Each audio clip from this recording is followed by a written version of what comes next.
welcome one and all to Beijing for the 2025 UIPM Obstacle World Championships. The first time the UIPM has hosted the Obstacle World Championships. Make no mistake about it, folks, this is a historical moment here in Beijing. The competition being held at the Olympic Sports Center. You will of course remember the 2008 Beijing Olympic Games, the Bird's Nest, the iconic Olympic Stadium just to the right of this impressive venue here. And we begin our coverage with the 400 meters OCR semi-finals and finals over the course of today's event. It really is a fantastic day here in Beijing. A little bit misty, which just adds to the ambience of what promises to be a very exciting Obstacle World Championships. The athletes are ready, the coaches are on the sidelines as we build up to the start of this historic World Championships. Let's take a look at how the competition starts then. In the semi-finals there are 4 athletes per heat. The top 2 progress through to the final and the top 4 will compete for gold, silver and bronze. In 400 meters there are 12 obstacles. When the athletes make their way past the net, it's then the balance beam into the wall. Then the monkey bars are followed by the double header, the steps and the big wheel. Then the upper body strength really plays a part in the tilting ladders, the climbing holds, and then a leap over the over walls before the final 3 objects, the rings, followed by the giant steps into the wheels before a straight flat out sprint to the finish line to determine who makes it through to the final. We'll give you a further example here. If you imagine there that the 4 athletes making their way through, as things stand, D&A would be in the lead. C, you can see there, picked up a penalty. If you get 2 penalties, you're eliminated. But in this example here, D and A would be qualified through to the next stage, with B and C eliminated from the competition. It's ruthless, it's the World Championship, folks. It is the absolute pinnacle of this sport. The fans have turned out in their numbers to gather round for the 2025 Obstacle World Championships, brought to you for the first time by the International Modern Pentathlon Union. Right, let's take a little look at what it's like from the athlete's point of view before we introduce our co-commentator for the day. We're lucky enough to be joined by Stuart Amory, a former athlete. We'll introduce him in just a moment's time, but let's just take a little look then at how this takes place. In fact, let's bring Stuart into the tournament and the competition now. Stuart, welcome. As a former athlete, it's a pleasure to have you here. It's great to be here. Great. It's absolutely fantastic to have OCR 400 meters involved in such an epic sport as pentathlon, and now as this stand-alone competition.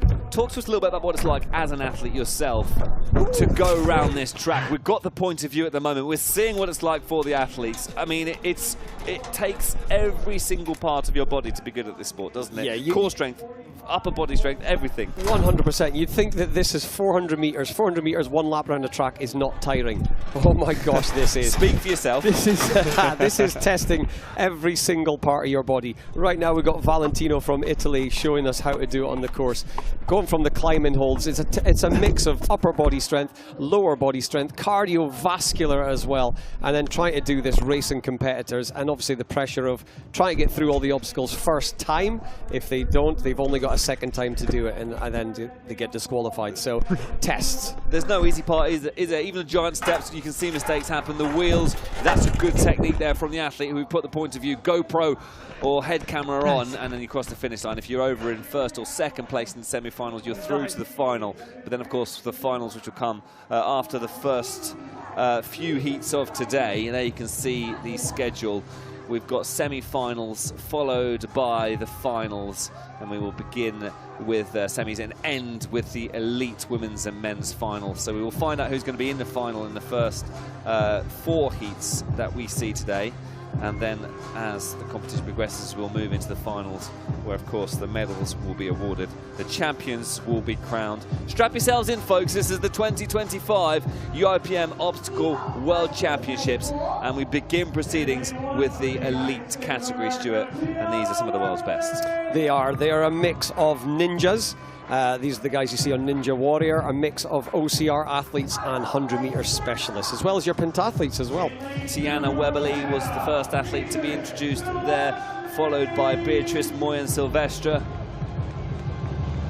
Yeah, those guys are fantastic. Tiana, former pole vaulter from Los Angeles. Precious Kabuya is next up on the start list. Big smile on her face. Alongside her, also from the Philippines, Melissa Campos. Yeah, so a mix of 100-meter specialists, you'd call these. So this is, for a lot of our athletes today, this is a new event or a first-time try in the 400 meters. We'll get your thoughts on the difference between 100 and 400 in a moment's time, but the athlete's off to a solid start and battling and jockeying for position, because ideally you want to get a good start here in order to get that inside line. Definitely. If you look at it there, there's obviously advantage getting in the middle there. We got a yellow flag. Yeah, it's a penalty for one of the athletes who will have to go back round. That's Precious. Precious is now in a bit of trouble here, isn't she? Yeah. So T is out in front. Tiana, she's in the front with Beatrice following her. Melissa still there. Hopefully we'll see Precious catch up on the chasing pack there. This is semi-final. Heat 1, the elite women's 400 meters. The first two over the finish line will qualify for the final.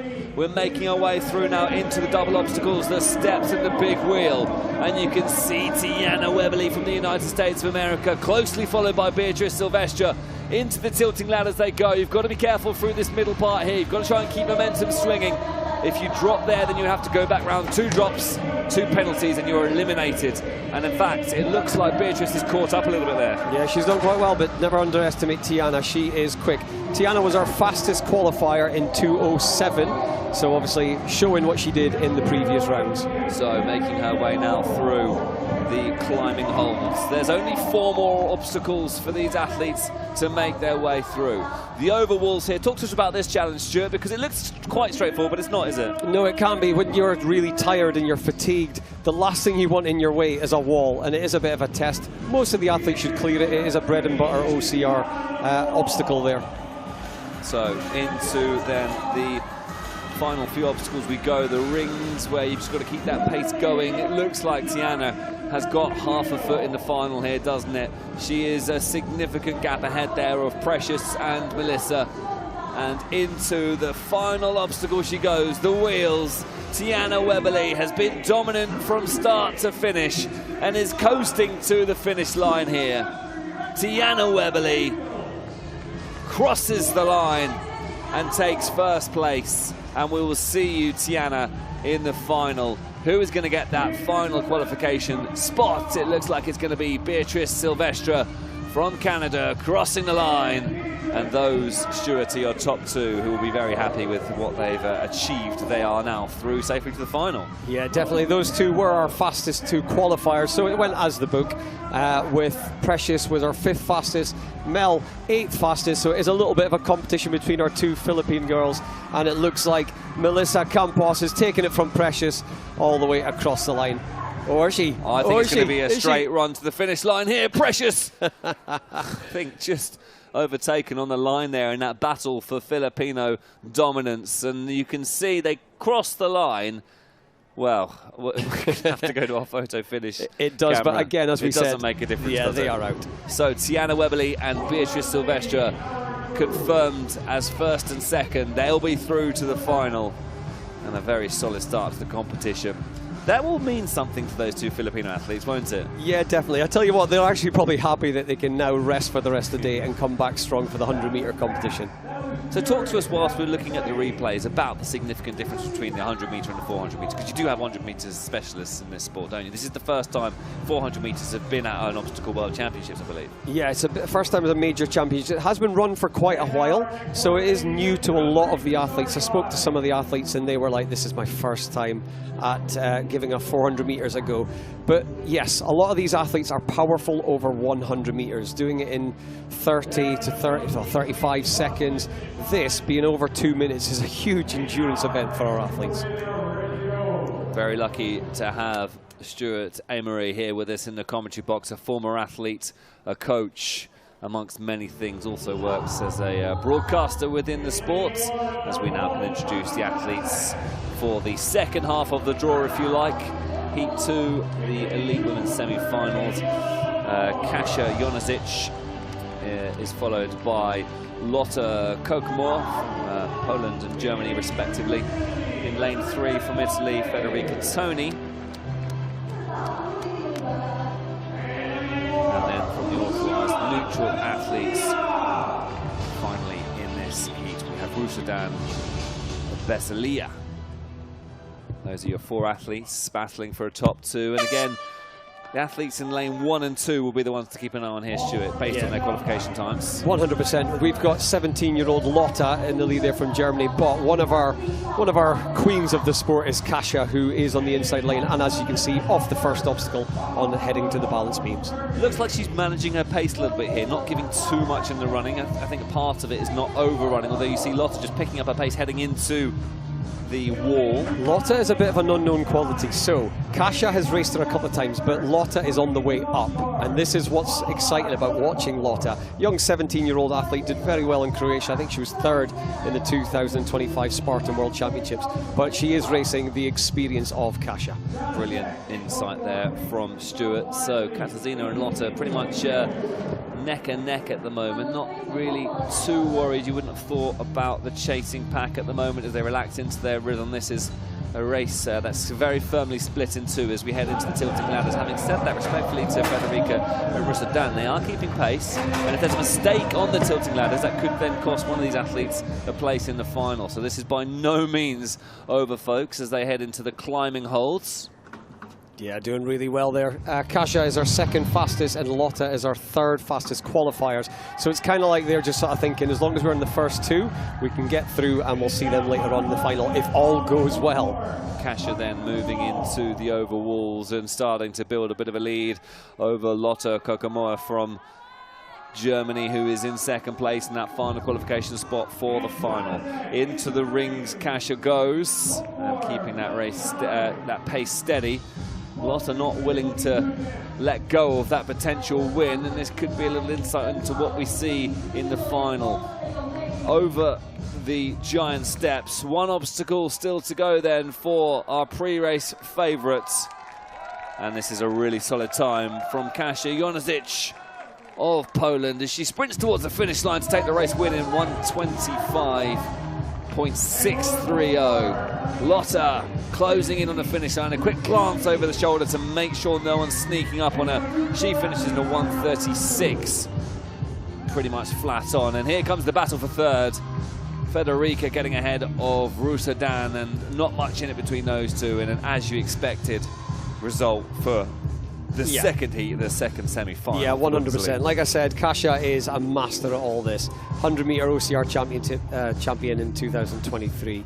European champion 4 times in a row from 2022 onwards. So an absolute superstar, but never underestimate Lotta. Lotta is on her way up. She's a student still, 12th grade student in Germany, and she is one to watch in the future, and maybe one to watch in the 100 metres too. Well, there you go.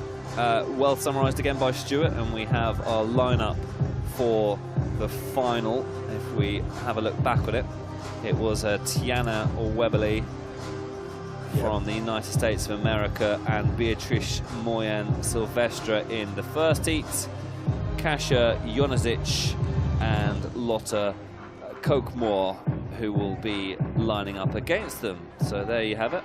Yeah, that's going to be an absolute cracking final. I'll tell you what, that final in 100 metres would be a brilliant one. So watch those 4 names as well tomorrow. They are top athletes, very, very good.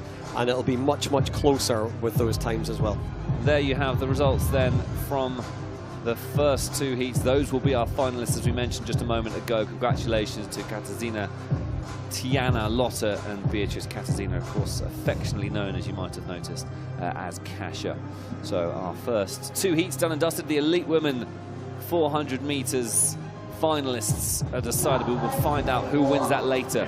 That final will be our penultimate race of the day. Right, we move into the elite men's category now in heats 3 and 4 of the day. We'll start with the first semi-final, Kai Beckstrand, Yiki Lee, and there has been a withdrawal from this particular semi-final. Valentino Davana from Italy has been replaced by Mark Rodeles from the Philippines. Yeah, and then we've got Maciej Strupinski from Poland.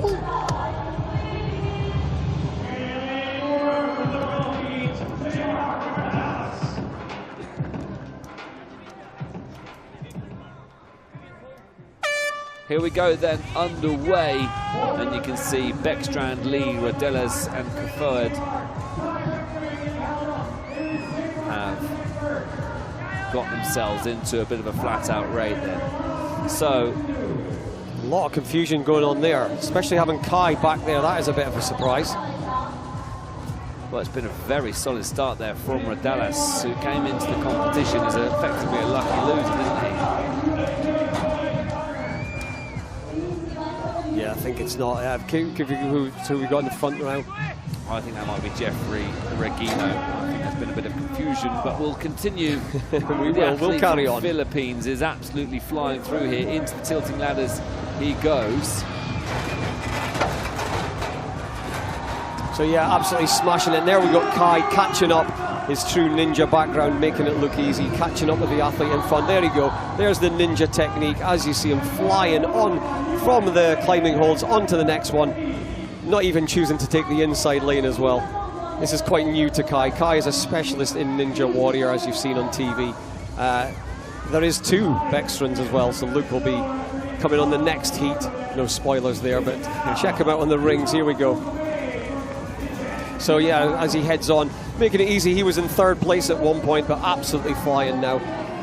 Kai Beckstrand straight through to the final. I mean, I can say that confidently. You can see the way he did the rings. He's an absolute legend, but I tell you what, his brother is faster, and we have got him coming up in the next heat. Well done, Kai Beckstrand from the USA.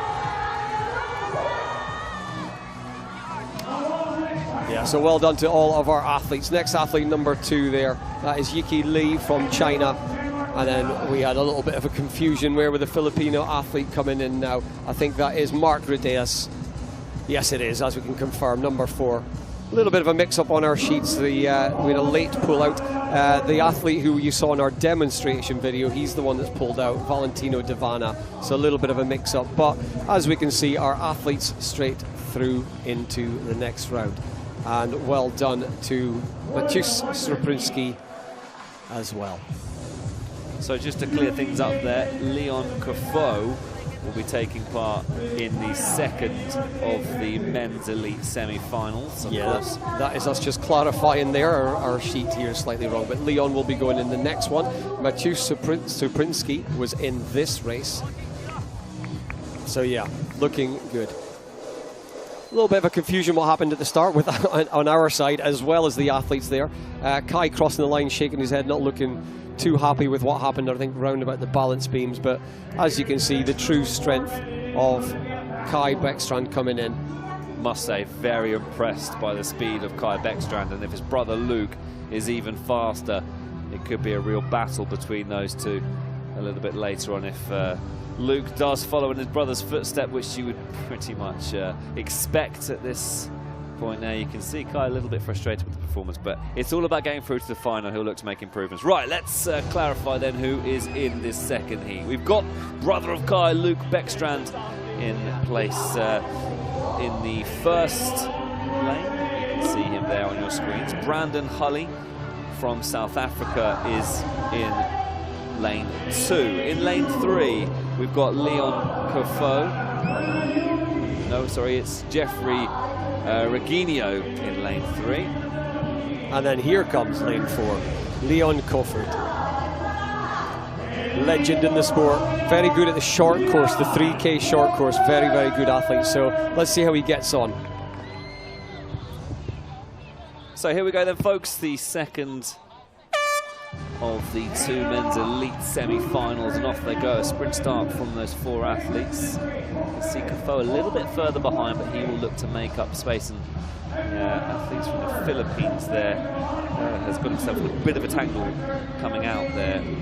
Regino making up for a solid start from Luke Beckstrand, who moves into an early race lead, heading into The monkey bars, impressed by his start? Yeah, see what I mean? They're absolutely flying. I'll wait till the next obstacle as he comes up to it. Into the steps, watch him fly. Literally. It's almost as if it's not there. Yeah, this is it. They want to spend as little time on the obstacles because that fatigues you. So watch him fly on this one as well. Ninjas fly. 1, 2, 3, gone. Very impressive stuff. So it's the battle between the USA and South Africa. Luke Beckstrand and Brandon Hulley. Beckstrand has a solid lead heading past the climbing holds. We've got the overwall coming up next, and you can see his closest competitor, Brandon Hulley, in the back of your shot. Over and through he goes. Now with just 3 obstacles remaining. Up next is the rings. And Luke Beckstrand following in his brother's footsteps. Brilliant, just 3 rings. From 2 to 4 to 6. Didn't even need the odd numbers. Brilliant stuff. So 2 to go. Giant steps, skips through them. Look at this, watch this, Great watch this. technique through the wheels. What and a ninja. It's a sprint finish, a quick glance over his shoulder towards the finish line, and that is how you do it. Luke Beckstrand heads into the final as the favourite. In second place, Brandon Hulley from South Africa crosses the line. He'll be potentially a challenge, you'd think, for bronze, possibly even for silver. And then finally, it is Leon Cafoe and Jeffrey Reginio who complete the top 4 for semi-finals in the elite men's. Again, went the same way as the qualifying times, what we said there. Those were the 2 expected to go through. As you can see, the qualifying, there's a little bit, or the semi-finals, a little bit of a gap between the first 2 and the next 2, but just wait to the final. We've got those 4 against each other, and again, Beckstrand versus Beckstrand. I've said this, I've commentated on this many, many times. Most finals, semi-finals have those 2 brothers in it. Is there usually a bit of a battle between them? But you said that there's usually Luke, who's the faster of the 2 brothers.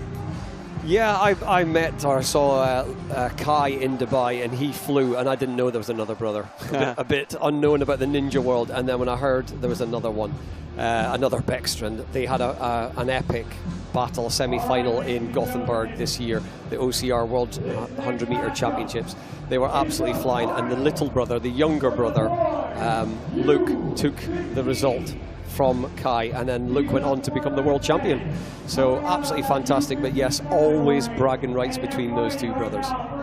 So we will confirm the athletes who are through to the elite final in a moment's time. You'll see them flashing up on the screen. We can confirm it was Kai Beckstrand and Yiki Lee in the first semi-final. In the second semi-final, it was the brother of Kai, Luke Beckstrand, and Brandon Hulley. So we move on to our first final and over to the under-15s category. This is where, folks, we will be crowning world champions for the first time in this competition. A very exciting moment here. And this is the athlete from the United States of America, Max Celebra, in lane 1. Looks a bit nervous, doesn't he? A big intake of air there.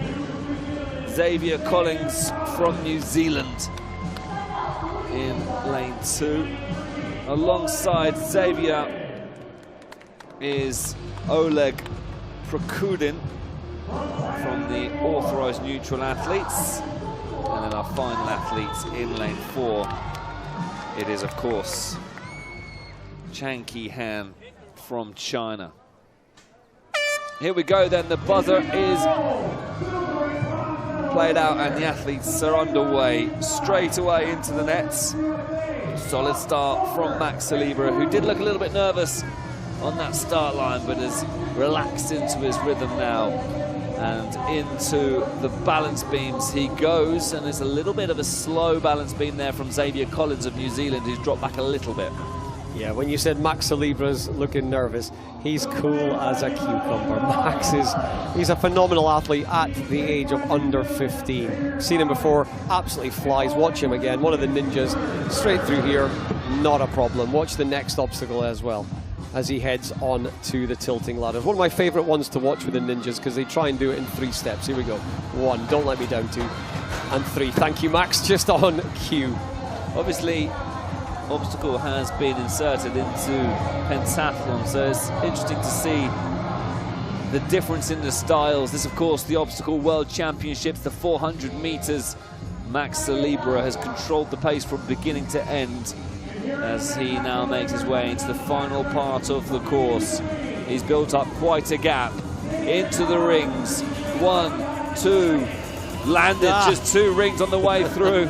He is now just a few feet away from becoming the world champion here at the 2025 Obstacle World Championships in Beijing. Final obstacle completed. He's got time to relax as he makes his way to the finish line. Your world champion for the under-15s is Max Celebra from the United States of America, who turns around to see coming home in second place is Oleg Prokudin. Was around 10 seconds slower than Max. We still got bronze to decide, and it looks like at the moment Xavier Collins has just about got enough of a gap over Han from China. Still a couple of obstacles to go. Collins into the wheels.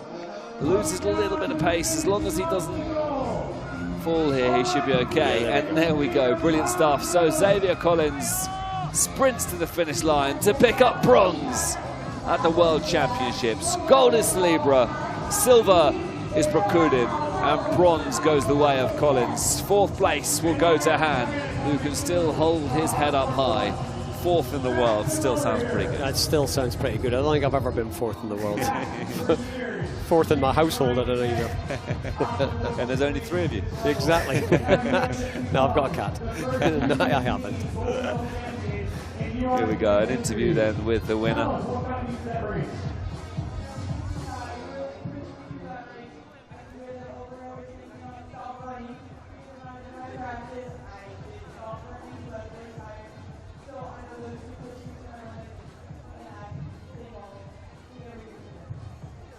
Did you ever think when you started this journey that you'd be in a position where you'd be in Beijing, China, in front of this crowd, on television, in this incredible stadium, becoming a champion?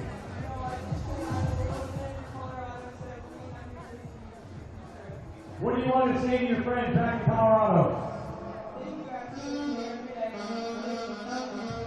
That was Max Celebra, your gold medal champion. Give it up for that. So, interview with the champion. Here we can see the replays of how it unfolded. A solid start there from Max Celebra. That takes some practice. Max is absolutely brilliant. He's a fantastic athlete, even at this young age. I mean, we said before, the age groups are the best in your age group, but he could even contend for the elites, even at that young age. But fantastic work from Max. Very, very proud. Crosses the line in second place. A solid race there for Oleg Prokudin, who picks up silver. And this is, of course, the next generation of future elite champions, you feel, competing in Beijing here. This incredible venue, 2025 UIPM Obstacle World Championships. So up next, we actually have a bit of a mixed category here, don't we? Because we have 2 different age ranges. Yeah, we do. We have 2 from the under-15s, under-15 females, and 1 under-17. So lane 1 is Anastasia Gordieva. Then it's Valeria Shakala. And in the under-17s category, Sarah Beggio. Yeah, so 2 finals in 1, 2 under-15s competing for the gold medal. It's a matter of pride, though. Sarah Beggio will want to win the heat, regardless to whether or not she will be the champion come the end of this race. She's slightly older. She wants to show the young ones how to do it. However, look what's happening. Well, it's a good start, isn't it? Oh, a little bit of a hesitation. You can lose time climbing that net, can't you? Quite easily. You do not want to put your foot through that gap. Yeah, that's a sore one, isn't it? Yeah. So, we have 2 finals at play here. And first place at the moment, Anastasia Gordieva. Shakala in second place, and in fact, I think that's Sarah. Sarah's in first place. And second. Anastasia Gordieva then is flying through this opening stages. Let's see what she does with the steps and onto the big wheel. We like the wheels. We like the wheels because they've got the momentum. You can put your momentum into it. The ones like the monkey bars, they're the ones you have to generate. So here we go, tilting ladders. Carries the speed through, doesn't it? Great work through the tilting ladders, and good technique there from our world champion-elect. Just now has to make sure there's no mistakes. Into the climbing holds she goes. Loses a little bit of pace for the first one, but it's just about a case of making through. Good stuff. Anastasia is now getting ever closer. Just 4 obstacles remaining. Over the wall, uses her foot just to make sure she doesn't stumble coming down. And now into the rings before just 2 obstacles remain to become world champion in the under-15s female category, and incidentally she would be an under-17s champion as well, because she is ahead of the under-17s champion. Yeah, definitely. But you see the technique on the rings there. She used her lower body, which generates that momentum which you really need. Again, some wheels, she's keeping the momentum going. Absolutely beautifully done. So final sprints to the finish line for your under-15 world champion. Anastasia Gordieva crosses the line, takes the finish tape, and is the world champion. Sara Beggio from Italy takes the world championship title in the under-17 categories. Wonderful moment there as 2 world champions embrace on the finish line. But coming home to take silver, it's been a solid race, a solid competition. Valeria Shakala just has to get through the final obstacle, the wheels, and now sprint to the finish to ensure a silver medal at World Championship level. There we go, she crosses the line. Doesn't look as happy as the other 2 athletes, does she? Knowing coming into that race, she was guaranteed at least a silver. Yeah, you know she wanted the gold. There's a chance of a gold, so she's clearly disappointed in that. But and you want to see that from athletes. You don't want to see them celebrating if they haven't achieved what they wanted to achieve. But as commentators, we can congratulate them on what has been a phenomenal performance. Of course, we're not the athlete. We can turn around and go, by the way, you are silver in the world. You're second in the world. But to her, she clearly wanted to do a better performance or keep it closer between her and the world champion, Anastasia. Very good performance, though, from Anastasia. And that then concludes our 4th race of the day thus far. And we look ahead now to... Well, we have back-to-back mixed finals, which is a collection of age categories. In fact, we have 3 world champions beginning our next race. And there they are, 3 world champions elect. This now becomes a battle for pride. Who would you predict as being the faster age category? We'll introduce them in a moment's time. So we've got Charlie Sewell, the sole finalist for the under-19s female category. She's going to be competing in lane 1 initially. Yeah, you put me on the spot there. You're basically saying is that old masters going to be better than the young ones. I've got to fight for the old masters. Mansing Wong senior female, and then the old masters, as Stuart introduced him as. He's allowed to say that because it's his age category. Yeah, that's a way of getting out of it. Come on, Laura will be coming for you after this, my friend. Here we go. Charlie Sewell, Mansing Wong, and Laura Grants. The battle for the under-19 senior and master age categories. All of these athletes will become world champions, provided they get through each obstacle, but I can see absolutely no problem between these. Well, it's an interesting question now, because if they are eliminated, then who becomes the world champion? That was it, there wouldn't be. There'd be no world champion. Correct. So they have to finish the course, but as we've seen, no one, well, I think Precious ended up pulling out probably to concentrate on the 100 metres, but most of the other athletes have all got through safely. We'll treat this as an independent race on its own. Yes. Mansing Wong leading in first place. not to confuse things in the senior category. In first place in the under-19s category, just to her left, is Charlie Sewell from Australia, and Sewell has actually picked up quite a bit of pace there, heading into the steps, into the big wheel, and there's actually neck and neck between Sewell and Wong here, and this is a really exciting mini competition we've kind of invented between these two, because they are different age categories, but we'll skate over that fact for now. Into the tilting ladders they go. Oh, that's great technique there from Sewell. Yeah, and making it safe for that double leg swing, pulling back just to make sure she clears the obstacle, gets onto the landing platform. Otherwise, back around you go, girl. Love it. Into the climbing hole. It's a very tricky part of the track, this, isn't it? One of the trickiest, because one, the grip isn't as nice as a ring. Two, there's no momentum at all. It is a very, very dangerous obstacle, one that you could fail. Tough on the hands, that one as well. Yeah. A ring, you can get your fingers all the way around. That one, it is kind of like a hook grip you've got to do.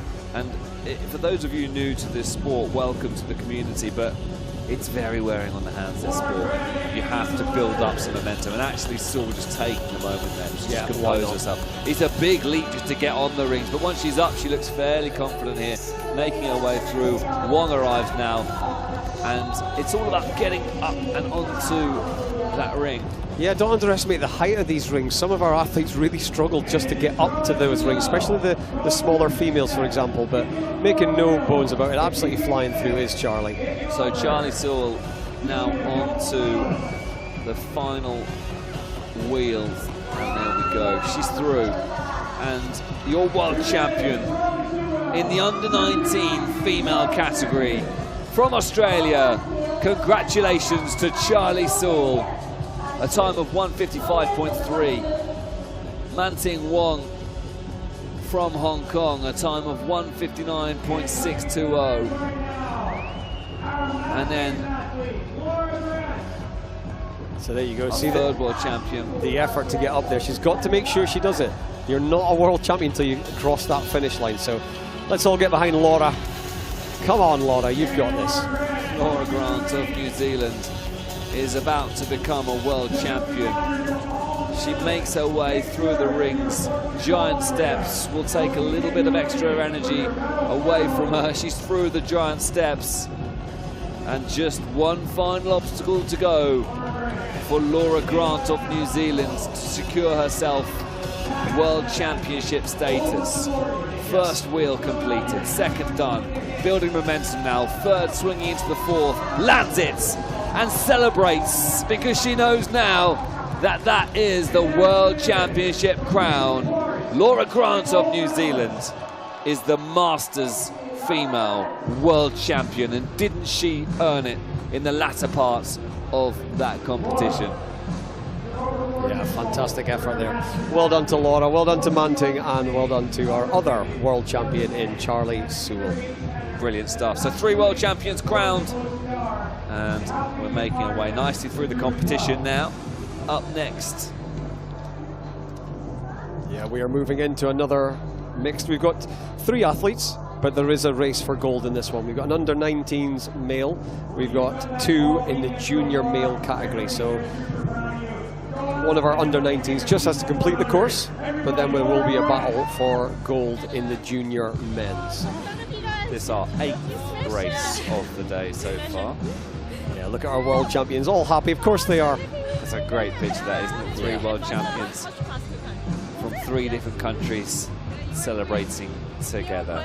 Isn't that, in many ways, what sport is about? Yeah. Celebrations from around the world as our champions from Hong Kong, Australia, New Zealand all celebrate together, the under-19s, the seniors, and the Masters final. Charlie Sewell showing us how it's done there on the wheels. There was Manting Wong. Grit and determination at the end of the run from Laura Grant, who was the Masters female world champion. Will be U19 men and 2 So yeah, great technique, and I'm loving the fact that, because we said earlier, we've got our OCR athletes, our 100-meter ninja specialists, and pentathletes as well. You can see different techniques on all of them. The more powerful technique, the quicker technique is the ninjas, but sometimes for them to run 400 meters with the obstacles is an endurance event for them, so quite challenging. Certainly is. Okay, we now have coverage of our final mixed final. Once again, a variety of age categories. This time, though, it's just two. In lane 1, from Great Britain, Max Wildish, the under-19 men's champion-elect. And then we have a battle between Hongyu Zhang from China and from Yangji Lu. Those are your three athletes. In lane 1, Wildish, under-19s. Then we've got Zhang and Lu in lanes 2 and 3 in the junior category. Off we go into the nets and talk us through that technique heading into that initial part of the nets. Yeah, it's fast getting into that net, and you've got to make sure that first foot does make contact correctly. And as we saw, his leg went straight through. Max is a fantastic athlete. I expect him to take this home first one. Ooh. But there we go. Just as I say, he's a fantastic athlete. He'll go back. But I still think he'll catch it. What I will say now is that is one mistake. If he makes another mistake, he's eliminated. So on that event, on that obstacle. So it's 2 on each obstacle. But yeah, I'm sure here he is. He's back in. And I would even say that he would probably end up catching as well. So let's go, Max. You think Max wins the overall battle? He's made it harder for himself by that little slip, but yeah, let's see if he can do it. I mean, and ultimately finishes the race, he still becomes a world champion, so... Yeah, but you know, Max, he had the guns out at the start, he had the muscles showing, he was making a statement there, and he wants to come home first. Leader in the juniors category, Hongyu Zhang, who is ahead of his Chinese teammate, Yangji Lu. Yeah, I'm commentator's curse. Max missed that the ultimate, tilting ladder, so he's had to go round again.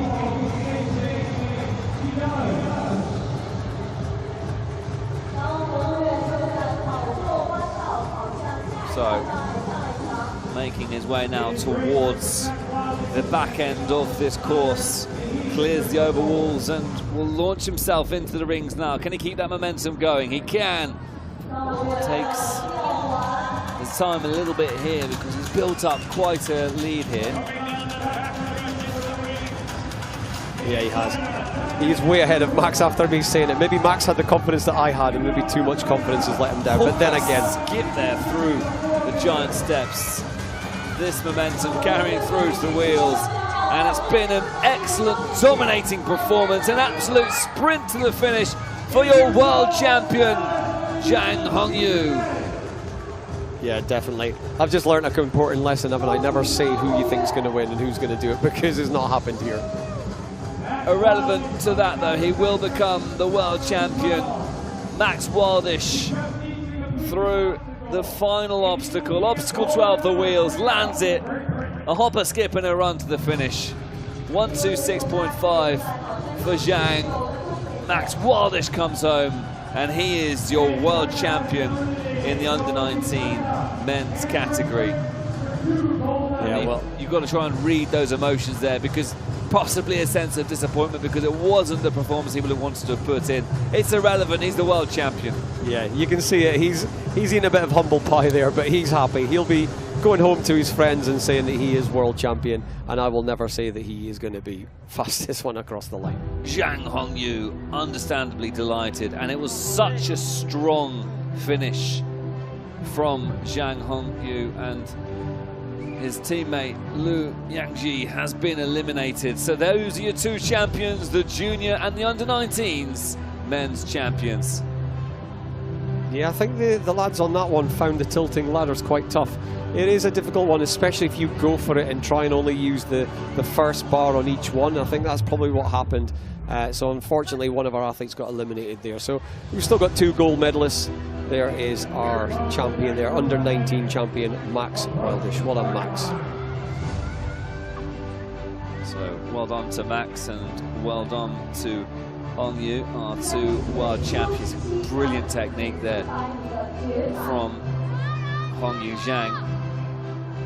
Just catching those replays there. And that sprint to the finish line, I love that. Yeah, you are a world champion. Delighted for both these athletes. That then moves us on to the 9th race of the day. And no more mixed categories now, so it's a flat-out sprint for gold, silver and bronze in our remaining 5 finals. We've got the under-17s men's, that's followed by the masters men's, the seniors men's, and then we've got the elite women's and the elite men's, which is of course the absolute pinnacle of this sport. We focus our attention on the under-17s men's final, and we'll introduce the athletes one by one. In lane 1, from China, is Yaran Ma. Qualification time of 110.340. In lane 2, from Guam, Rai Flores.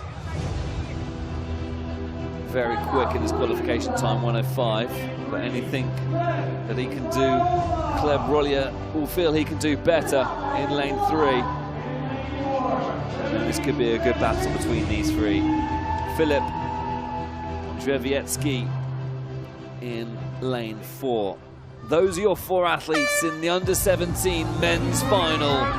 First over the finish line is the world champion. And off they go into the nets. And do you start to feel like already you get an idea of who's going to excel in this race? Yeah, anyone's, yeah. You can see that this is going to be fast. These young lads are just going to go for it. Well, the athlete from Guam has already been given a penalty there, so that is going to severely affect his chances, possibly of even getting a medal. Tough start there from the athlete from Guam. Yeah, that was right. Flores. We've got Kleb in the lead here, absolutely flying. Yeah, Kleb, we did think would be quick, but he's absolutely, as you say, the right word to use there, flying through these stages, almost too fast for the camera operator into the tilting ladder as he goes, but keeping him on his toes is the chasing pack. Yeah, that's Filip in second place from Poland as they move on to the climbing holds. It is very close between those 2. Drzewiecki has really raised his game and is catching up now on Rollier. So it's a battle now between Rollier and Drzewiecki. As we approach the latter stage of this course, it all comes down to this. Oh, look at the technique there. there. And there's an overtake. So Drzewiecki has been chasing the whole way through this race. Into the final obstacle we go, into the wheels, and it's going to be a flat-out sprint. Drzewiecki has the cut coming out. It's a sprint to the finish line, and Filip Drzewiecki has battled his way through, and a time of 97.590 ensures he is the world champion in the under-17s category. Well, Kleb Rollier will feel frustrated. It's still an amazing performance by him. Third goes to Yaran Ma. And Rai Flores had a tough day at the office, although celebrating and enjoying every moment. Why not enjoy it? 4th in the world. But what a battle that was there between Rollier and Drzewiecki.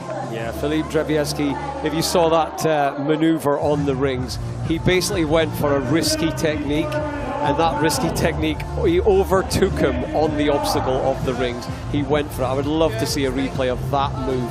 It was fantastic, and it guaranteed that he is the world champion in the under-17s. Race of the day so far? Yeah, oh, 100%, 100%. That's what we want. 4 athletes absolutely gunning for it. It's a shame that we had the penalty on the nets for one of our athletes. However, we were given a battle between first and second. And I think that was just a lesson in perseverance there for Drzewiecki, who had to come back strong, didn't he? And there you can see that landing from the rings and into the wheels at the end. Landed it well. One mistake there and you lose the World Championship title. Yeah, one mistake and you're down and go round again. I'm looking forward to the slow-mo here. Look at that emotion in his face. Yeah. Knows he's pulled off a near miracle there. And that's a really solid finish. There'll be a video of that, and it'll be on Instagram, his account, straight away, showing how amazing his move was on the rings. It was phenomenal. There we go then. Confirmation of gold, silver and bronze. Not quite. That's in reverse order. It's not even in reverse order. We won't worry too much about that. But we can confirm to you that Filip Drzewiecki won gold. Kleb Rolia taking 4th place in the end, wasn't it? No, 2nd place. Second place. Ryan Flores had the yeah. issue with the nets. Right, let's move on to our next race. Yeah, it's the Masters men's 400-meter final. Those are your 4 athletes who are going to be battling for gold, silver and bronze. In lane 1, Marek Podgorski, quality time of 1:35, give or take. In lane 2, Shen Young, slightly slower with a time of 1:39.990. In lane 3, Maxim Simashenka. And then 4th lane, Ivan Rakutin, should I say. Those are your 4 athletes. Keep an eye on Simashenka in lane 3 in the orange jersey. Off we go. So, you've got to be careful into the opening starts. Make sure you don't make a mistake and have the rest of the race to try and make up for it, like we saw in the previous race with Ryan Flores. That net is really sorting people out, and then the balance beams pulling them further out. From here, if you're still in contention, it's a good thing. Really solid start this there from Marek Podgorski, who moves into the early lead. In 2nd place, it is Shen Young. However, just been taken up, caught up them is Maxim. Maxim is joining this front 3. A lot of upper body strength there for Maxim Simashenka, who has edged into a race lead. The pre-race favourite now moved up into 1st place, 50 seconds on the clock, but it is pretty much neck and neck between those front 3 athletes into the tilting ladders, and you can see Simashenka has done very well there. Shen Yun, I think, has to repeat the obstacle, Yeah, so 3 becomes 2. Oh, there's a slip there. Interestingly there from Simashenka, who goes around and has handed the World Championship crown to Marek Podgorski of Poland. Podgorski now has to just not make a mistake, and you'd think that could well be enough for the World Championship title, although Ivan Rakutin is still within a shout. Coming back strong though, Simashenka is over the walls into the rings. Goes our race leader, and this is going to be close right up until the end there. And here we go, folks. We have just 2 obstacles to go. Giant steps. The heart will be beating, the nerves will be rattling.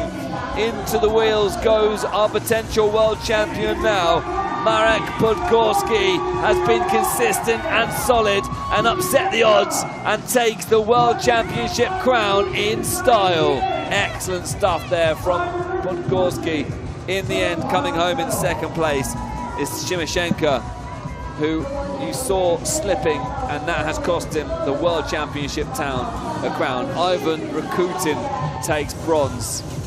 And credit to Shen Young, who was in the mix for gold and silver early on in the race. It came unstuck in the final 3rd. Has to settle 4th. Yeah, that was about a consistent performance from Marek. Absolutely fantastic.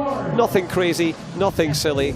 Completed all obstacles, no faults, and that makes him world champion in the Masters men's category. Fantastic, excellent effort from Marek. Whew, great race again.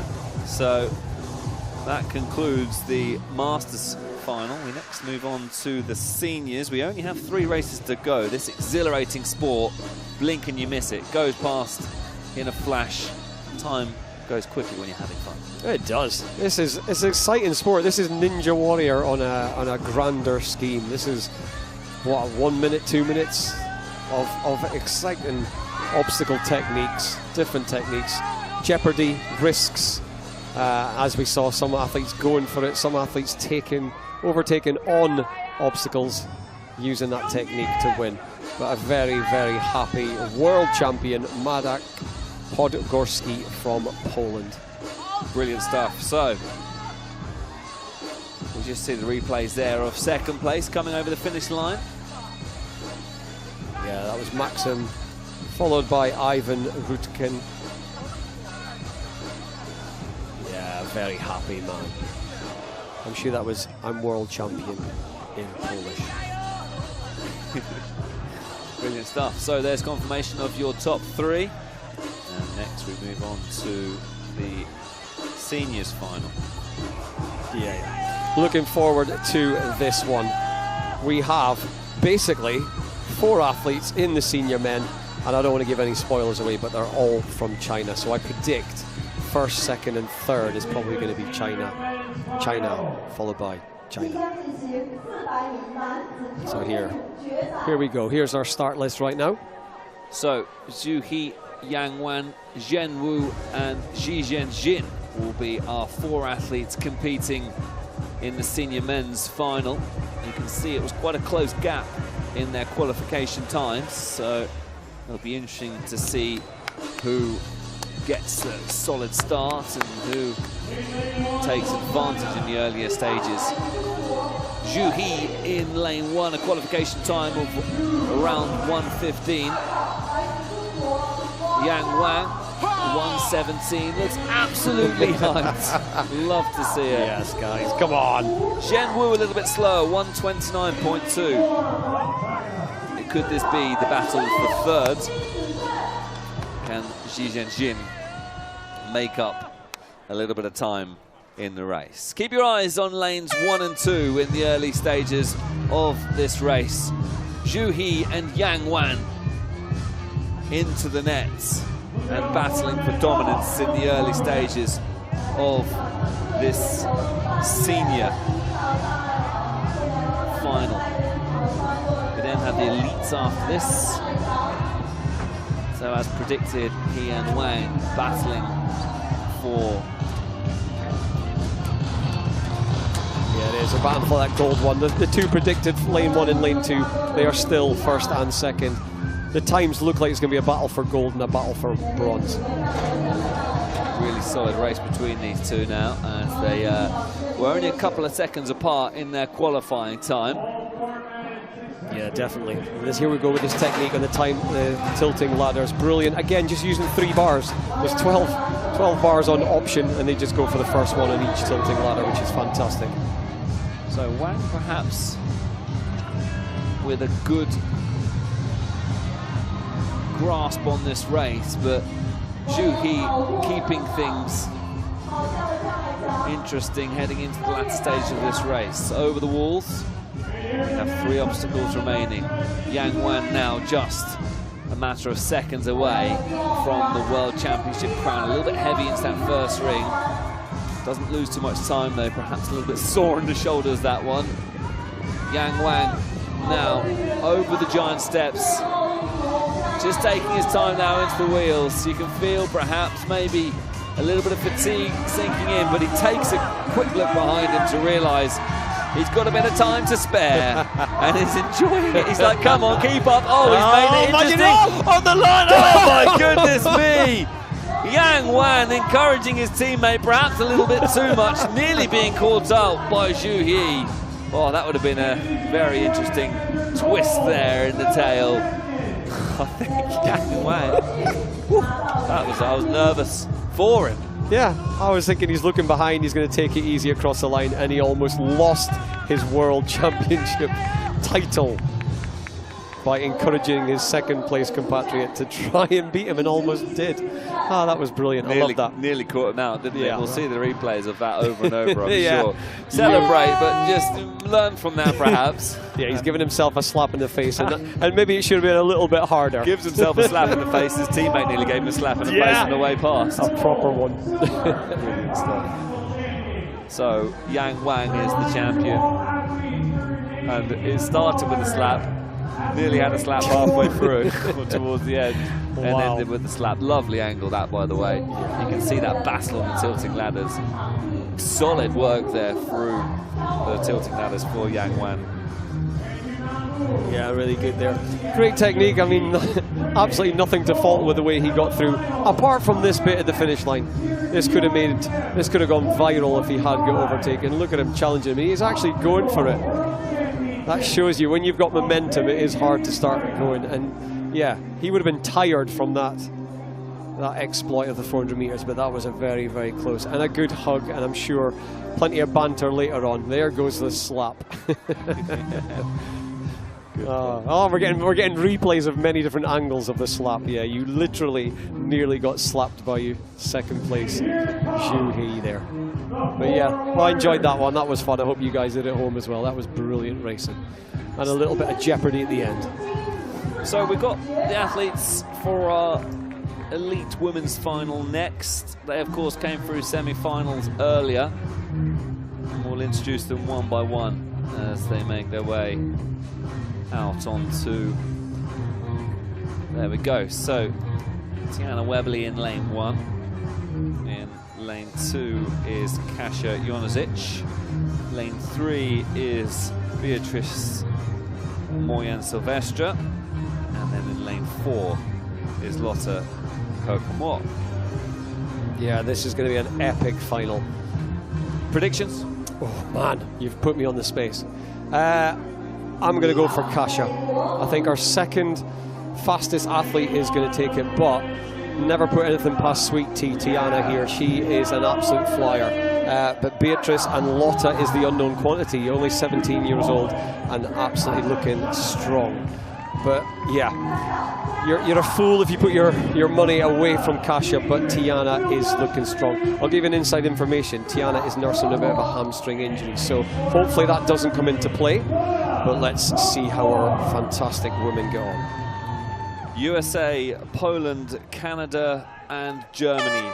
Tiana Webley, Kasia Jonazic, Beatrice Moyen-Silvestre, and Lotte Koch-Moore battling for the World Championship Elite crown.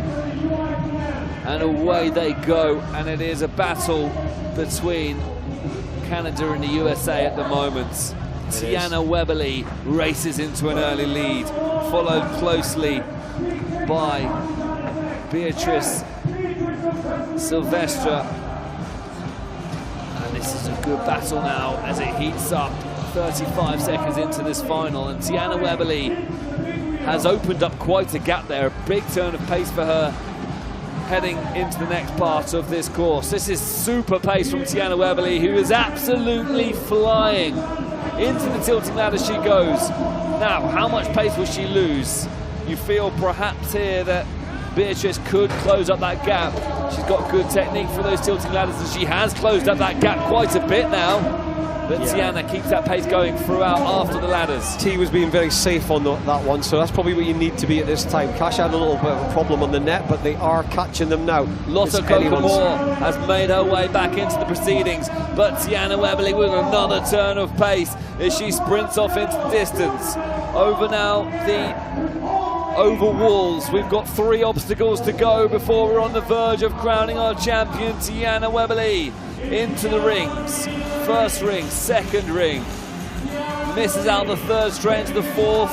Keeps that momentum going. And I think Tiana Webley is going to take some beating here as she once again accelerates out of the obstacle.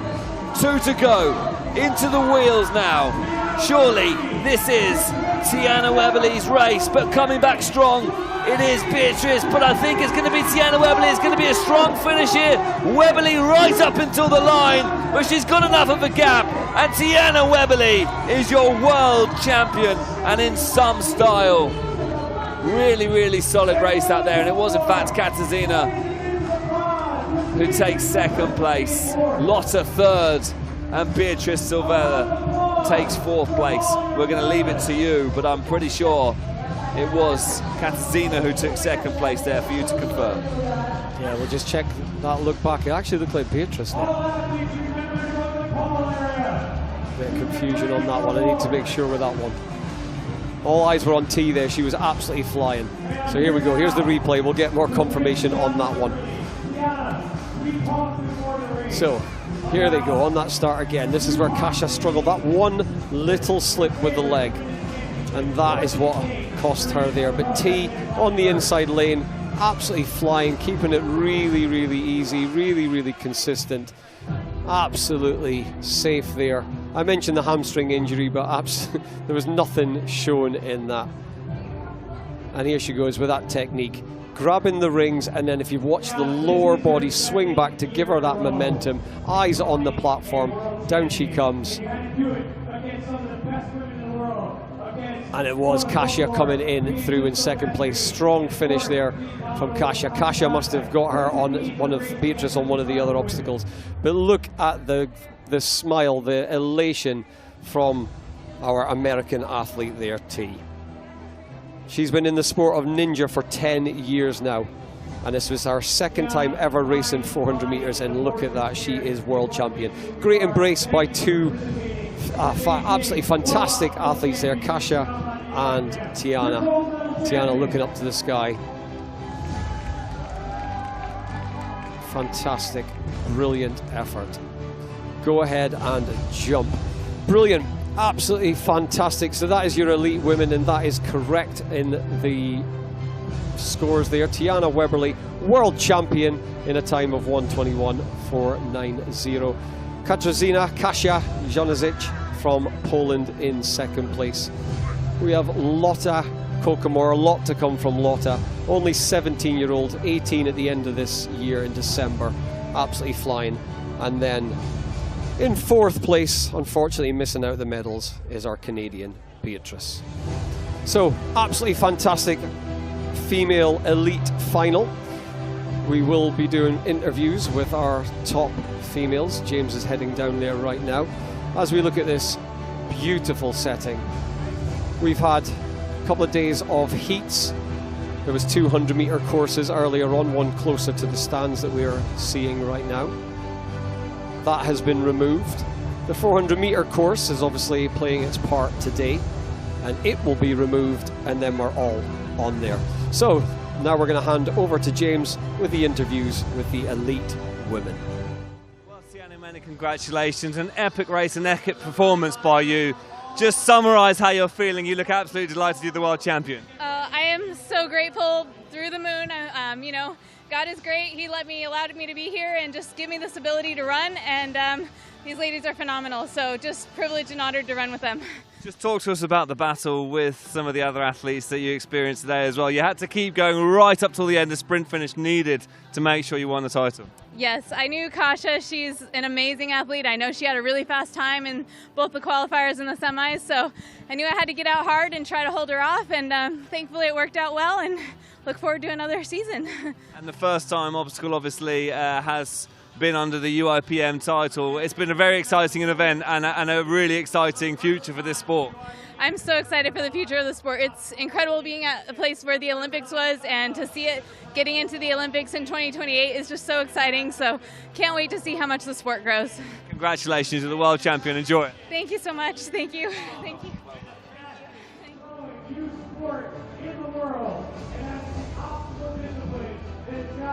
So a great little interview with T there. Very chuffed, very happy with becoming world champion. And again, our second real try at the 400 meters. So epic race there. And we're hearing to James again for our second interview. Kasia, many congratulations. A real battle throughout that race. A sprint finish by you in the end. You weren't quite able to catch first place, but silver still incredible. I'm so happy because honestly, when I came to China, I was only competing for 100 meters. So this was like the last minute decision, and I'm here in the final, so I'm really, really happy. Yeah, quite disappointed because of situation on the net. We were really close to each other and I really lose the balance and all of that. But I'm so happy that I'm on a podium. So yeah, China definitely will stay in my heart. Kasia, an electric energy. Many congratulations. You're the silver medalist. Thank you so much. Well done. Thank you so much. Thank you. She is one of the loveliest people in this sport. Yeah, fantastic athlete, brilliant in the 100 meters, so watch her in tomorrow's event. She is fantastic, but yeah, she definitely wanted that gold and yeah, struggled on that net. So over to James now for our third place interview. Lotta, in the end, bronze for you here at the World Championship. Describe your emotions, an epic battle from you right up until the end. Yeah, it was a super fun race. I did not expect that I could take home the bronze medal, but yeah, I'm super happy with it. Well done, congratulations, enjoy it. Bronze medal. Yeah, bronze medal to our young 17-year-old. She told me earlier that her favourite animal is a panda, and being in China, she actually got to see a live one. So, as well as third in the 400-metre World Championships, she got to see a panda. So, really, really happy. Right, we are moving on to the elite men, and as I said, the Beckstrand battle, as well as athlete from China and Brandon as well from South Africa. So here we go. Our athletes are lining up.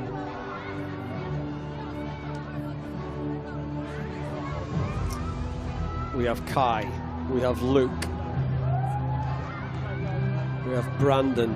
The fist bumps, the athletes getting ready for this little battle. I say little, we are talking about the World Championships. And there he is, Kai Beckstrand, the bigger brother. Recently got married as well, so congratulations to Kai and your now wife. Little brother, Luke Beckstrand. I'm sure he was maybe page boy or best man at that wedding. Yuki Li from China. So good luck to you. I'm sure he's hoping that the two brothers have an epic battle, but he can come in and squeeze in there. And we've got from South Africa, Brandon Hulley. So this is going to be an epic final. Look at the times. And they are off. Here we go. Brandon going fast round the outside, but it is Beckstrand's on the middle, making light work of that first obstacle, all the way up off the net. Now in saying that, it looks like Kai is dropped back onto the balance beam. They are off. Luke, younger brother, is taking the lead. Absolutely flying down the obstacle. Luke in the lead. Kai hopefully going to catch up and make his way into contention with the other three. It becomes a battle of the brothers here. Kai and Luke looking to get domination. And that is an absolutely electric start there. Yeah, we've got Luke in the front. Kai is on the outside, staying on the outside. Don't underestimate Kai. He can still challenge Luke, but Luke, with a chance like that or a lead like that, it's going to be hard to take it away from Luke. It will take some catching here then for Luke Beckstrand, who has shot off into a really, really good lead here. Brother Kai on the outside lane is looking to close that gap, but Luke dominates into the halfway stage we go here as he goes over the wall. 3 obstacles remaining into the rings then for Luke Beckstrand. Brother Kai a little bit further back, but Luke looks like he's got the cut here over those giant steps. Keeping that speed through the wheels, skips the first wheel, just 2 wheels touching the way past. Excellent speed that there from Luke Beckstrand of the United States of America, who takes gold. Brilliant, brilliant race there. Wonderful performance there from Luke Beckstrand.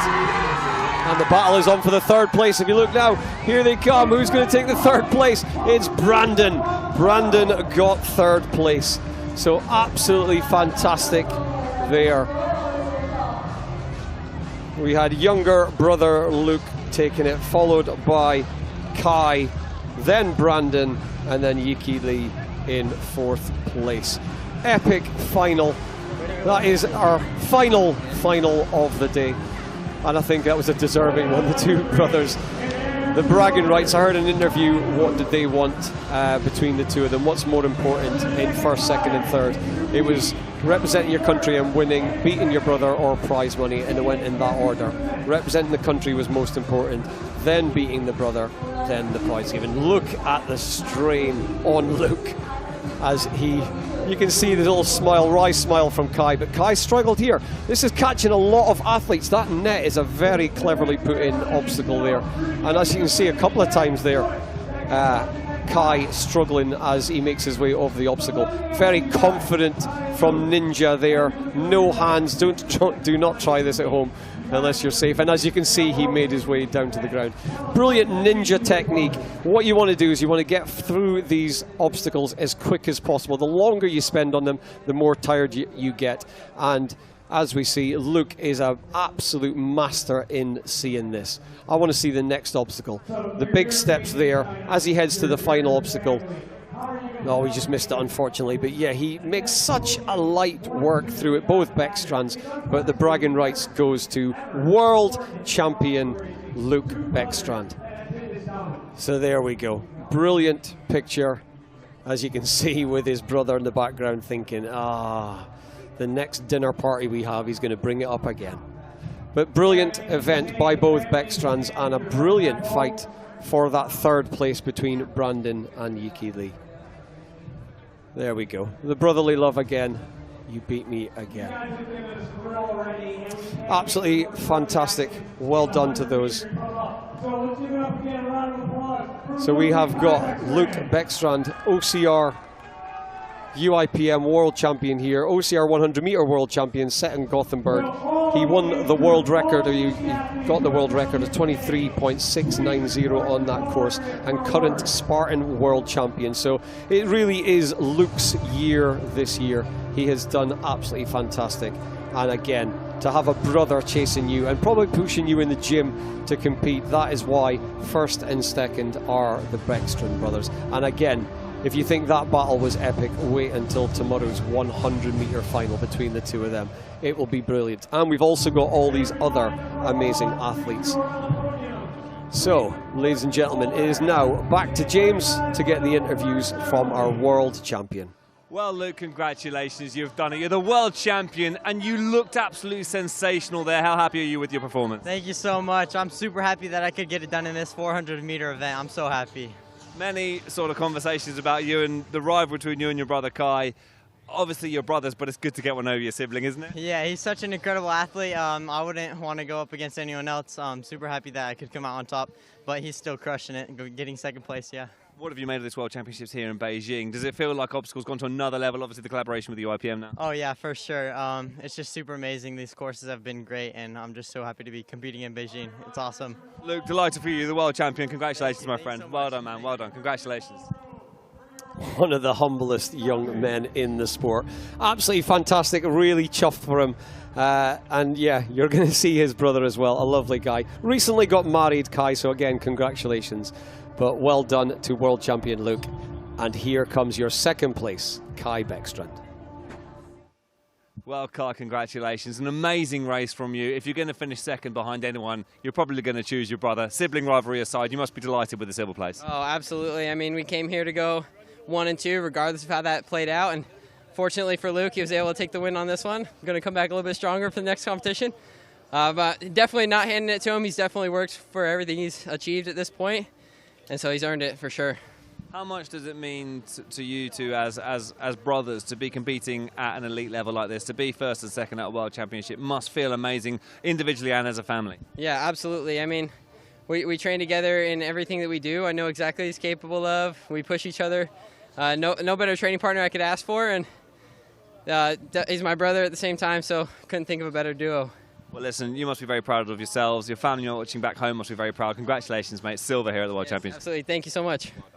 Well done. Appreciate it. Thank you. Congratulations. Aren't they just amazing? Absolutely love those two brothers. They're the new Brownlee brothers, so that's the relationship between them. So the Brownlee brothers from America, if I can say that. But yeah, absolutely brilliant. Love those guys. Very humble. And let's get our third place, Brandon Hulley's interview. Well, Brandon, bronze here at the World Championships, a bronze medal you really had to work for. Big sprint finish at the finish line. Just how exciting was the end of that race for you? It was tough. Like, going into that last corner, I knew me and him were neck and neck, and I knew, okay, it's going to come down to the wagon wheel. So I focused every single bit of energy I had to focus to get through it as smooth as possible, because I knew it was going to come down to a sprint, because we approached it almost at the same time.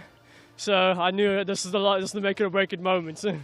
At an event as big as this, at the World Championships in Beijing, to pick up a bronze medal the first time the 400 meters is in an obstacle World Championships must feel pretty special. You've made history. Yeah, it's incredible. This venue is incredible. The history behind it is insane. So to be able to do this when I wasn't even sure if I was going to come here and to just represent my country is an awesome, awesome feeling. You've done yourself proud. You've done your country proud. Congratulations on bronze. Thank you so much. Well done, Thank you, bud. Congratulations, bro. Take care.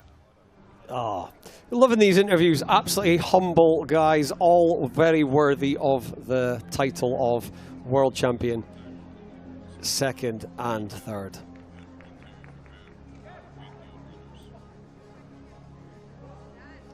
So absolutely fantastic championships there. Brandon Hulley got himself, calls himself an OCR addict, and as you said, he was very, very chuffed to represent his country here and come away with third place at the OCR UIPM 400 meters.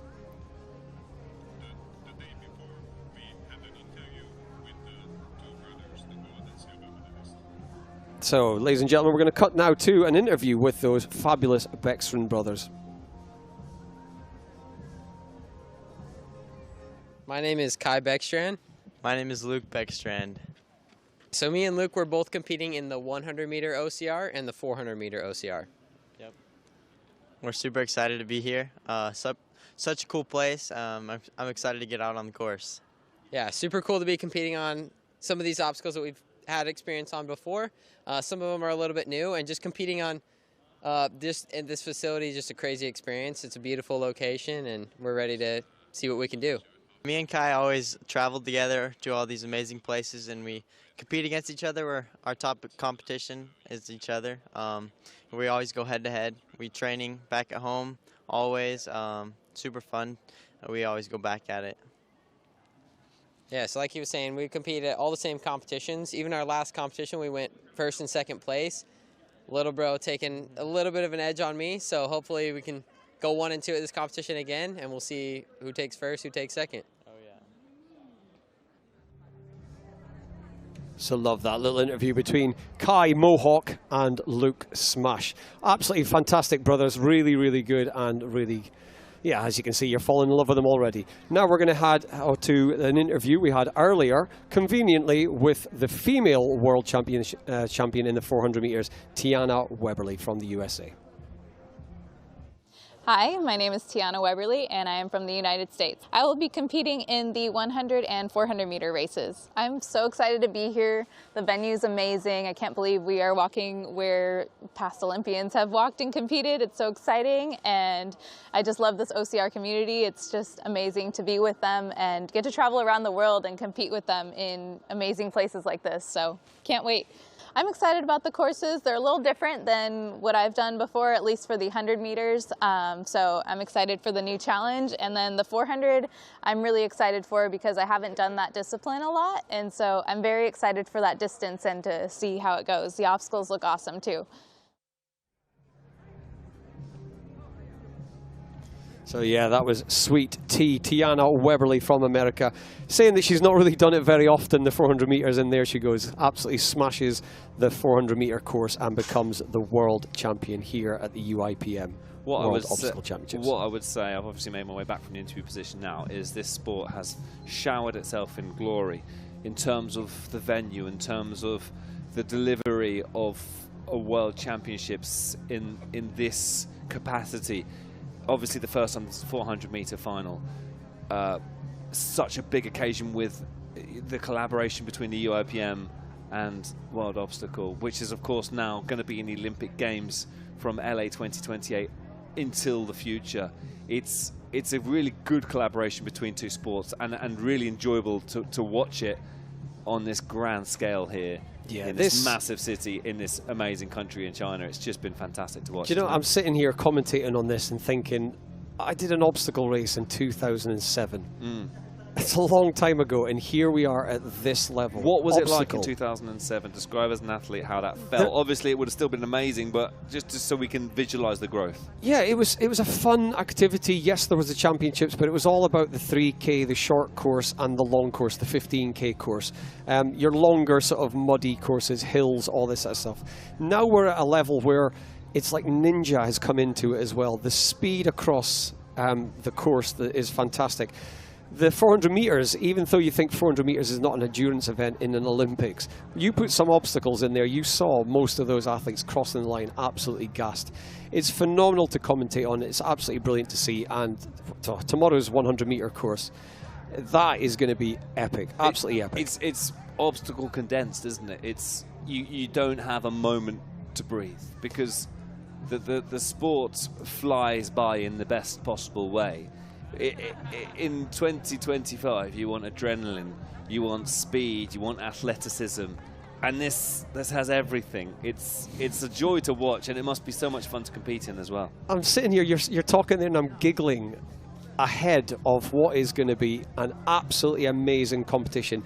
You are going to see people fly, literally fly. Ninjas fly across the obstacles. The longer they are on the obstacles, the less chance they've got of winning. So the idea is to get from one side to the other as quick and as fast as possible. The 100 meter specialists, do they save a little bit in the 400 meters? So for example, you've got the likes of, I don't know, the world champion Tiana Weberly. When she does 100 meters tilted ladders, will we see her even quicker on those tilted ladders? You'll see a different type of athlete. So your question about them on the 400 meters, this is new to them. They've actually come here and they're competing in a new event, but OCR athletes are very good at adapting to anything. Ninja athletes are good at adapting to a new obstacle. So you could get them, if they've tried an obstacle once, they will then find a quicker way of doing it. So what you'll see tomorrow is a race that's going to take, in the female category, round about 30-40 seconds. In the male category, we'll be looking to see if we can get anyone under 30 seconds. The closeness of those two athletes competing against each other is crazy. One slip doesn't mean it's over, because the next athlete could then make a mistake on the next obstacle, because they are taking risks. To get to be the world championship in the 100 meters, it is like a 100-meter sprint. Any mistakes and you're not going to go. If you miss the bang, if you are delayed in your blocks for any reason, you're not going to become a 100-meter final champion. In the OCR 100 meters, any mistake, and that could be it. But if you're not quick enough, if you don't miss the first and second ring and you go for the third ring, that could be the difference. If you think of being a bit cautious, that could be the difference of taking the gold medal. So tomorrow's competition it's going to be phenomenal. I can say this hand on heart. I am so excited about watching what we see tomorrow night. Interesting stuff. Well teased ahead to what promises to be an absolutely phenomenal 100-meter finals tomorrow at similar sort of time, broadcast across the world. You'd be very welcome to join us. In fact, I dare you to miss it, because if you enjoyed what you saw tonight, it's going to be just as fun, arguably even a notch more. A moment of appreciation for this fantastic stadium here, the Olympic Sports Centre. And I love the aesthetics of the stadium, by the way. The way that the stands sweep together, the mist in the sky just adds to the ambience, and a dramatic scene is very much added to by this dramatic backdrop. Yeah, what I love as well, I'm old-fashioned. And to me, a track is that sort of like, what would you call it, that reddish sort of colour. To see a track in a different colour is exciting. This blue is absolutely beautiful. The blue and the purple of the obstacles as well. I'm no fashion, I'm no fashion expert, but it definitely does make it shine a little bit better. And it's a pleasure, absolute pleasure to be here. Great stuff. So we are building up now to the awards ceremony, where we will crown our champions, folks. Stand by for live coverage here from Beijing, as dreams are made, as lifetime goals are realized.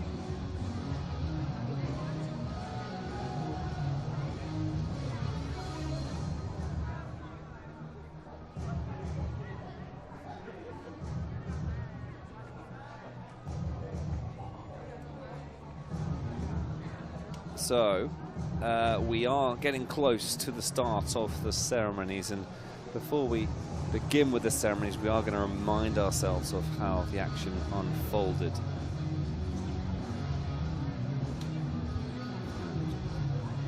Judging by the build-up sound in the background, I think we are getting closer to the start of the awards ceremonies. If you're just tuning in, you've missed out on a treat. The 400-meter obstacle world championships are done and dusted, but we've still got the 100 meters finals tomorrow, so if you've missed out now, you get a chance to watch some more of this fantastic sport tomorrow. Wherever it is around the world you're watching, you are very welcome. And the athletes now are getting ready to be crowned world champions. For some it will be for the first time, for some it will be another repeat experience, but either way it's going to be a special moment.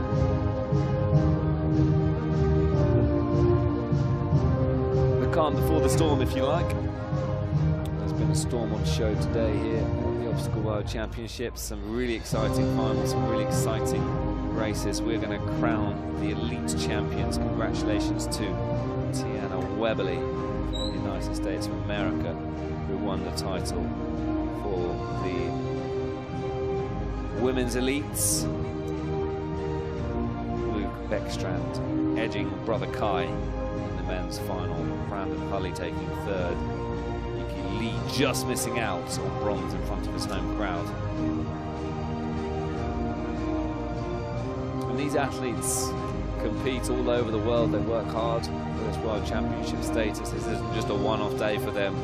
This is a year-round profession, if you like. They're all in incredible shape. You don't just fall out of bed and become an obstacle athlete. It takes dedication, commitment, and indeed in some cases a lot of sacrifice, because there's a lot of travel involved. Nutritional side of things is so key these days in becoming an elite athlete, as you'll know as a personal trainer yourself. I thought you were going to call me an elite athlete. That was close. All right, we are building up to the start then of the women's elite ceremony. Let's remind ourselves of the action that unfolded to crown our champions.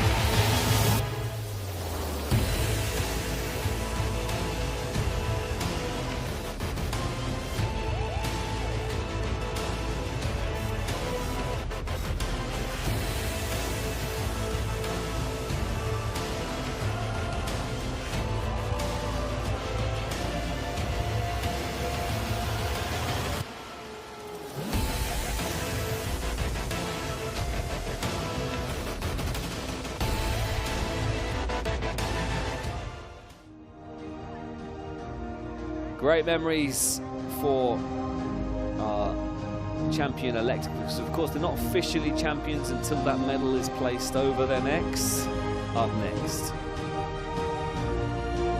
2025 Obstacle World Championships award ceremony for the elite women, the pinnacle of the sport, held here in Beijing, China, at the Olympic Sports Center, the Olympic Park of the 2008 Beijing Olympic Games. Giant checks on show, showing how much money the athletes collect. That'll help with their travel for their next championships that they go for. But yeah, congratulations to our top three there.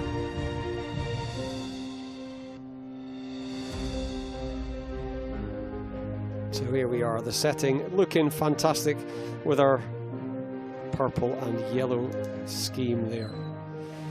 Congratulations to our top athletes, and again, like I said, I'm looking forward to tomorrow's championship, giving you that teasers ahead of what is going to be these guys' specialist activity. Ladies and the 400 meters, they gave it a go, victory ceremony for the with this one, with the 100 meters, this is the what we want to see tomorrow. 2025 It's all about the prize giving now, World and they'll soon crown our champions. Like you say, until they get that medal around their neck, they are not world champions. This is the moment they dream of. This is what all the hard work comes down to. They will replay this moment over and over for the rest of their lives. Us mere mortals can only imagine the feeling of becoming a world champion, and indeed getting on the podium at a world championship is something many people dream of, but very few actually get to experience. And on they go. Gold, silver and bronze.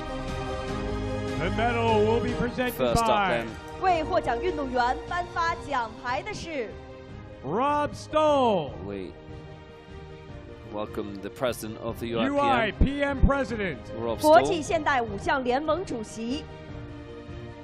accompanied elected as by president of the 陪同 UIPM 颁奖的 last 是 year. 张红霞 ，Deputy Director of Local Organizing Committee, Deputy Director of the National Olympic Sports Center， 组委会副主任，国家奥林匹克体育中心副主任。 bronze medalist, So 获得 firstly, 铜牌的 we 是 Lotta pay our respects to the bronze Kokomor. medalist, Lotta Kokomor of Germany, who picks up bronze, the prize of $1,000. 来自德国。 Yeah, she'll be chuffed when she goes back to school. Our student in 12th grade from Germany, from North Rhine-Westphalia, small village in Germany, and a ninja warrior athlete.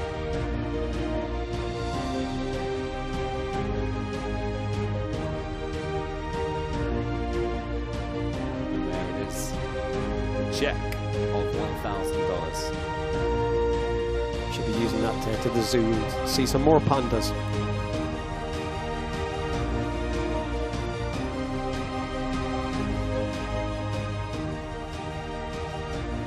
silver medalist 获得银牌的是 from Poland, Silver Kasia Janasek. goes to Kasia 来自波兰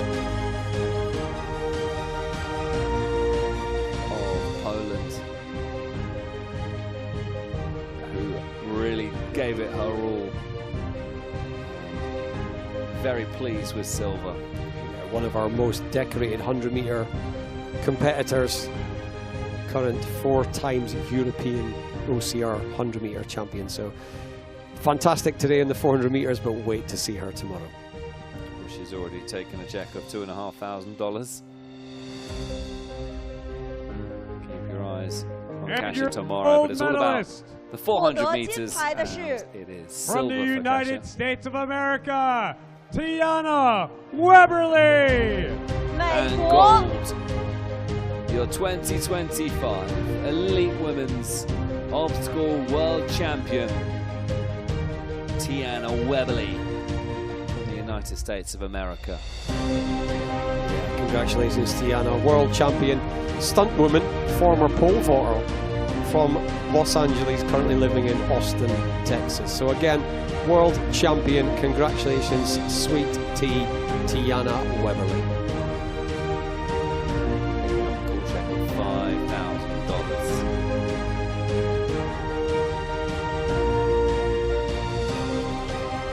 All the presenters and medalists, please take your group photo. Pause now. 有请颁奖嘉宾 For 与 some 获奖运动 photos. 员合影留念。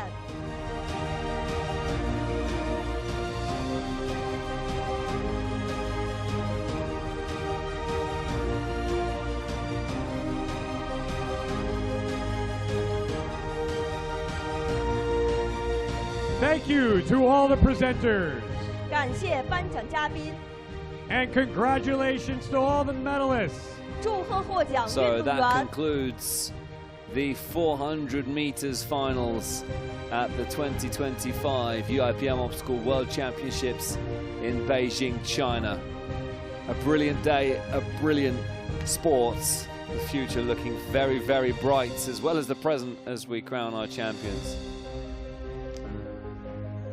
Let's remind ourselves then of the men's finals ahead of the elite ceremony.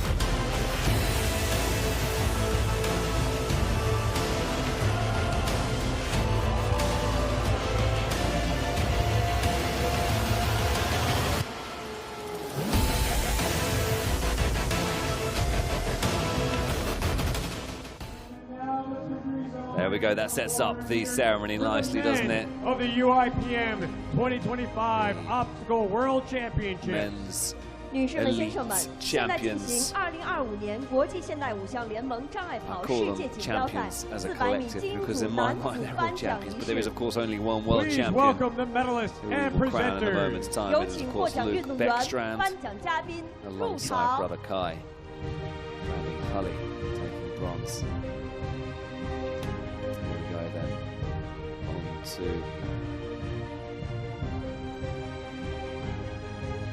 podium they go. The parents and The family medal will be presented by the Beckstrands must be watching so proud from back home if they are not. Rob actually here in Stoll, attendance, UIPM because what a president. moment, amazing 国 moment 际 it 现代 is 五 for 项 the 联盟 Beckstrand 主席 family.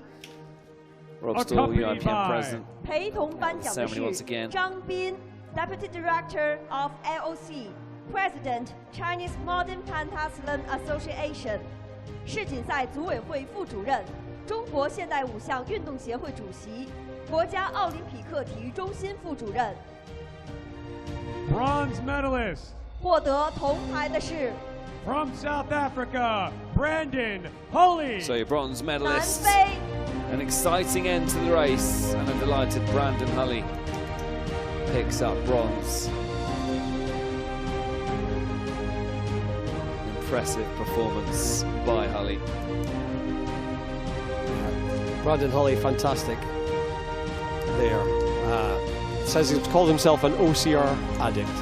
And hopefully there'll be more OCR addicts watching at home now you've seen how these competitors do. Fancy giving it a go? Check it out, Ninja Warrior, it's on TV. You can see these events, these are fantastic athletes. Congratulations Your again to Brandon. silver Not easy, is it? medalist I've had a go 获 myself. 得 and 银牌的是 Not for the faint of heart. from the United States of America, So- Kai Beckstrand. 美国 Our silver medalist, one of two Beckstrand brothers, Kai Beckstrand, takes silver.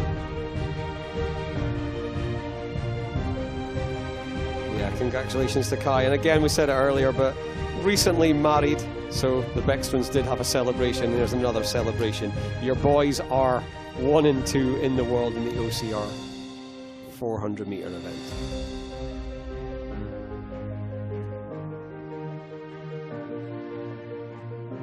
And once again given a check for $2,500. Which I'm sure will go back into the pot. And your to gold ensure- medalist, also from the United States of America, Luke Beckstrand.获 Success 得 in the 金 sport. 牌 And 的 there's 是 your winner, 美国 Luke Beckstrand, gold medalist here in Beijing. Sharing a little joke with his brother, second in the world. Having a laugh with world champion there. Well done to the Beckstrands, well done to Luke and obviously Kai. And obviously third place, well done to Brandon Hully from South Africa.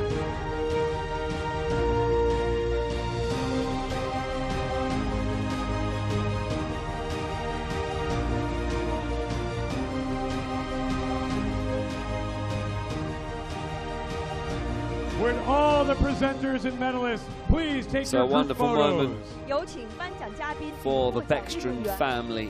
A wonderful moment for all three medalists. Brandon Hully picking up bronze. 有请颁奖嘉 Kai 宾与 Beckstrand 获奖运动 picking 员 up 合影 silver. 留念。 World champion Luke Beckstrand stands atop Thank of the you podium. to all the presenters. 感谢 So 颁 folks, 奖 that 嘉宾， concludes And the elite congratulations men's to all the ceremony. medalists. 祝贺获 Many 奖运动员。 congratulations to everyone who's competed in the 400 meters finals, That is the semi-finals end and of the victory qualifications over the course ceremony of for this the 100 competition. meter men and Don't 400. forget, we're back tomorrow for 400 the meter 100 men. meters. That is the finals, end of the victory where we will ceremony once again for the 400 meter crown men and ladies of the UIPM World champions here in Beijing. That concludes today's action. We'll see you all again tomorrow for the 100 meters finals. We'll see you then. It's bye for now. 400米精英组男子、女子。